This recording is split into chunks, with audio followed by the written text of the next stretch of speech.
Saudara-saudariku yang terkasih, salam sejahtera bagi kita semua.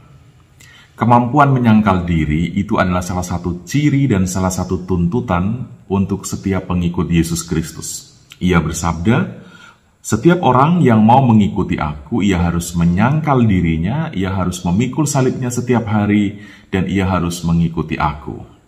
Saudara-saudari, ada begitu banyak tawaran, kenikmatan, keberuntungan, dan kenyamanan yang menghampiri kita dari dunia ini. Dan acap kali itu menuntut kita untuk menggadaikan hal-hal yang bersifat rohani, hal-hal yang bersifat ilahi. Tawaran-tawaran kenikmatan, kenyamanan, keberuntungan seringkali menuntut kita untuk menggadaikan hal-hal yang bersifat ilahi. Seorang pemuda rela meninggalkan Yesus Kristus dan meninggalkan gereja demi menikahi wanita yang berbeda keyakinan. Perasaan, emosi, romantisme, kasmaran mengalahkan iman. Seorang pegawai rela meninggalkan gereja dan Yesus Kristus demi mendapatkan promosi jabatan khusus. Ketakutan-ketakutan akan jaminan masa depan itu juga mengalahkan iman. Pemuda Katolik rela untuk tidak masuk gereja demi mempertahankan pertemanan. Seorang wanita juga tidak berani menegur sahabatnya yang berbuat keliru karena ia takut jangan sampai teguran itu bisa merusak persahabatan. Teman lebih utama daripada Tuhan.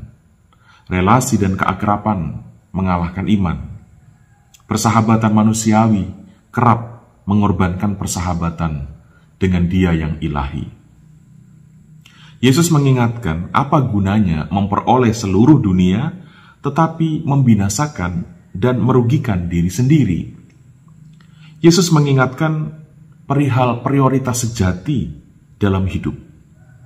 Dan Dia menegaskan bahwa dirinya harus menjadi prioritas hidup.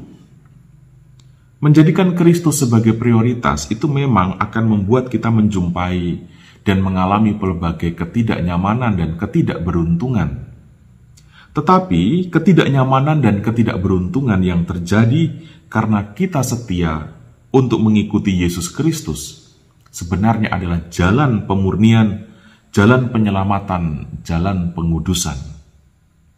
Sebaliknya, kenyamanan, kenikmatan, keberuntungan yang kita peroleh karena kita menolak, karena kita meninggalkan atau karena kita memutuskan hubungan dengan Yesus Kristus, sebenarnya adalah jalan terbaik menuju pada kebinasaan.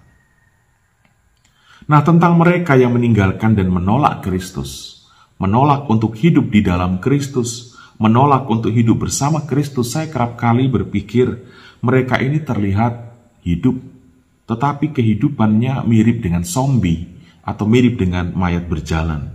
Kelihatannya hidup, tetapi sebenarnya sudah mati. Tubuhnya bernafas, tapi jiwanya, rohnya mati. Saudara-saudari pasti ingat ada sebuah kisah di dalam Injil ketika Yesus memanggil seseorang untuk mengikuti Dia. Orang itu berkata, "Izinkan aku menguburkan ayahku dahulu." Dan Yesus berkata, "Biarlah orang mati menguburkan orang mati mereka, tetapi kamu ikutilah aku." Nah, ini artinya mengiyakan panggilan Yesus adalah sebuah persetujuan untuk memilih kehidupan. Sedangkan menolak panggilan Yesus, meninggalkan Yesus, menyangkal Yesus, itu serupa dengan memilih kematian. Itulah sebabnya Yesus berkata, biarlah orang mati menguburkan orang-orang mati mereka. Jangan masuk dalam kumpulan para zombie. Nah, saudara-saudari, kita perlu berdoa bagi banyak orang yang tanpa sadar hidupnya mirip dengan zombie itu.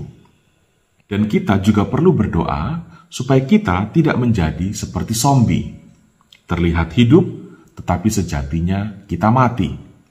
Karena memang, meskipun kita mengakui Yesus Kristus adalah Tuhan, tetapi menolak untuk hidup seperti Yesus, dan menolak untuk hidup di dalam Yesus, maka itu juga bisa membuat kita menjadi seperti zombie.